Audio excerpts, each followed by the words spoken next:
Yes, so in this video, I'm going to give you the 3 main lessons that I have learned in my 12 years of trading crypto. Okay, full disclaimer. The first Bitcoin I bought was $300. Okay, I haven't been fully in crypto the whole time. I've been in and out.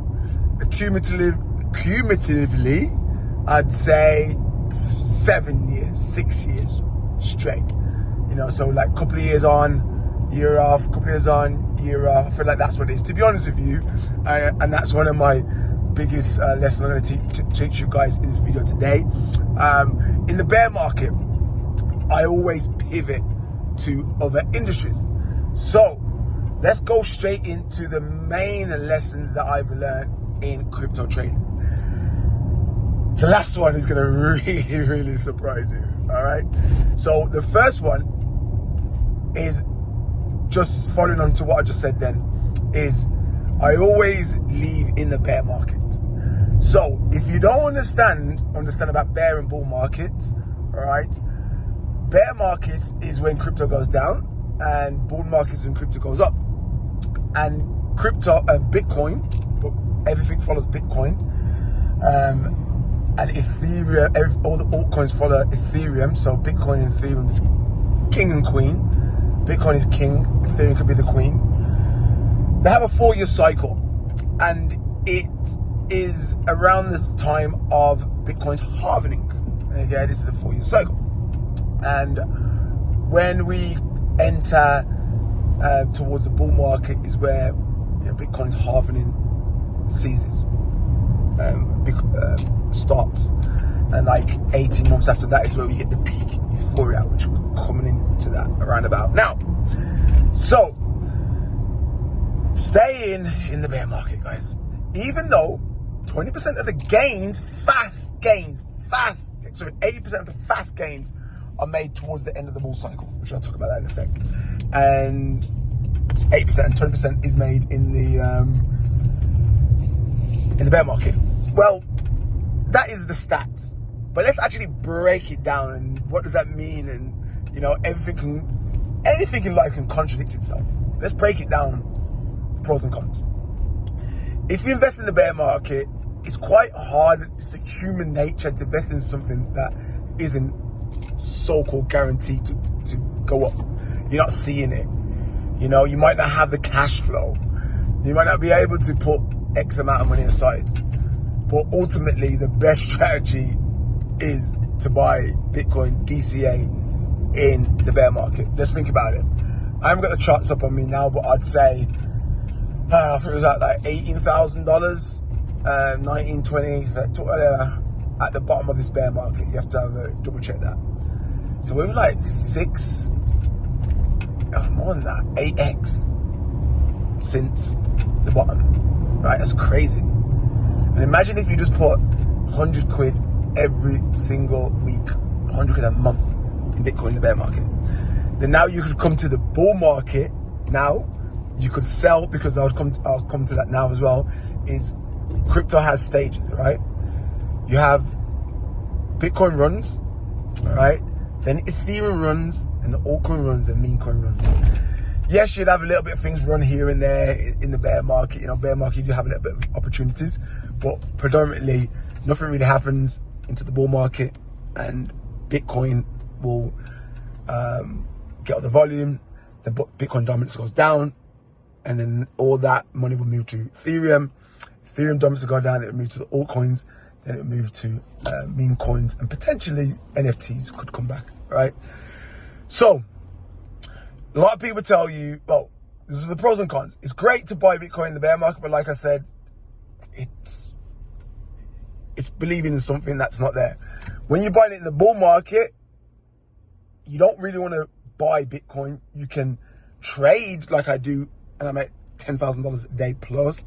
Day trade Bitcoin. Well, you can do it in the bear market anyway, but in the bull market, you know, you got a lot more volatility, a lot more pairs that you can trade. You can trade Ethereum, you can trade some altcoins as well. Dogecoin's a good one. All right, so my first lesson is, in the bear market, even though I don't focus on crypto, I would say a lesson is I should have at least DCA down.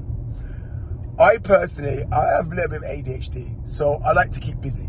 So to me, it's like the bear market comes with nothing to do, and I just jump on it, jump on it. To be honest, I jump on whatever's trending. I'm online boss, that's my name. I like to make money online, I like to help people, I like to learn something, make money out of it, and teach it. So that's me. I like to keep busy. But what I should do, and what I implore everyone to do is, well, no matter what you're doing, even if you're not even participating in researching crypto in the bear market, just buy Bitcoin. Just put 100 quid a week, 100 quid a month into Bitcoin. Because then right now, all that money, you would have 10x your Bitcoin, and then you could be, well, that month ago, you could have put that into Ethereum, doubled that. Now time for the altcoins are like 100x that. That's how deep it is. So that is the ultimate strategy. Buy Bitcoin, just Bitcoin in the bear market. Figure out all the altcoins, they're just going to go down and down, down, down, down, down, down. And a lot of these altcoins might not even come back. All right. That is my lesson number 1. Lesson number 2 is, this is how I got absolutely wrecked in my first cycle. Stop, and this sounds so weird. Stop listening to all these YouTubers. I know a YouTuber talking to you. But here's my point. That are shilling you coins. Use your common sense. A guy just rocking up, driving, not sending you anything, or just spitting game to a guy that is saying to you, buy this old coin, it's going to the moon, buy this meme coin, use my link in the description. Like, come on, we've got common sense, right? Understand, like, the right people to listen to and the wrong people to listen to. And just don't take your financial advice about buying coins from YouTubers, anyone on social media. That was how I got wrecked at the start. I was literally just buying every coin that my so-called favorite YouTuber was buying. All right. So do your own due diligence. Understand the 4-year cycle. So I was buying all these, my first cycle, I was buying all these coins at the top of the cycle, like to hold, right? So part of, actually I use that for the third one. So yeah, the second one is, be careful who you listen to, do your own due diligence, understand the 4-year cycle, because you don't want to be holding your bags. Okay. Third one, this is the juicy one. This is the juicy one because this is what I feel 90% of people lose money in crypto and they fail, is they hold on to them. They don't know when to hold and when to sell. All right. They hold too long and they sell too fast. So knowing when to get in and out. Okay, full disclaimer, you're never going to time the market perfectly, all right? But you can have awareness. You can understand signs and have a better timing. You can time it a lot better than you probably do just guessing, okay? So, for instance, going back to like number 2, lesson 2, number 3 is understanding the cycle, the 4-year cycle. So understanding that right now, you're not in a time to hold Bitcoin. You ain't in that time now to think you're going to get your X's on Bitcoin. So you don't buy Bitcoin now and hold it. Now is when you're selling Bitcoin, okay? Back to the 4-year cycle. What are we doing now? What we're holding, what are we buying? You're holding, well, I'm holding, not financial advice, altcoins, Ethereum, and altcoins. And this also ties into, and also to add to that, is watch what the institution's doing, not what the retail's doing. What's the institution doing? Like, Ethereum was a no-brainer, absolutely no-brainer. I watched shit on Ethereum, made a lot of money out of Ethereum, no-brainer. When you heard big corporations was buying Ethereum, putting it into a treasury, and that was like when Ethereum was like $1,800, a 10x of leverage, and I'm going to give you a fourth bonus one. So, yeah, summarize that. Number 3 is knowing when to hold, knowing when to sell. Watch what the institutions are doing.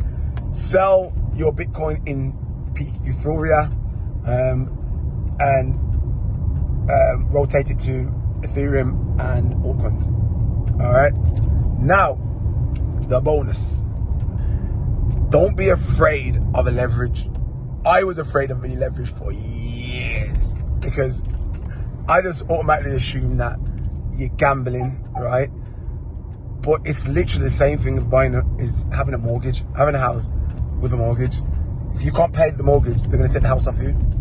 Same thing if you can't cover the margin on your position, they will take your margin away from you.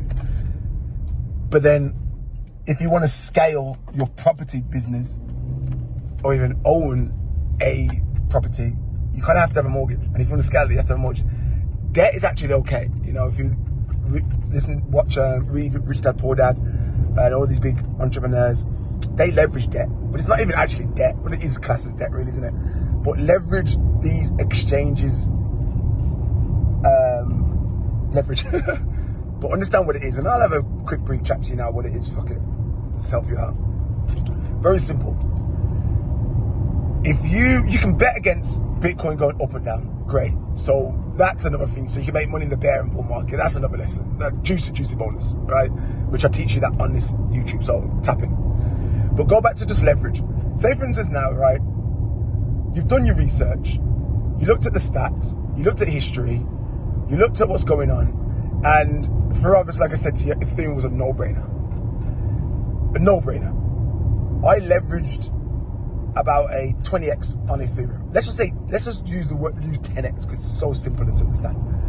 So if I says I want to spend $1,000 on an Ethereum position, if I'm going to buy Ethereum, I would only bought, let's say at that time it was $1,000. Let's make the math simple for me, please. I would have bought one Ethereum if I just bought it with my $1,000. Or I could 20x leverage and buy 20 Ethereum positions. Okay, think about this.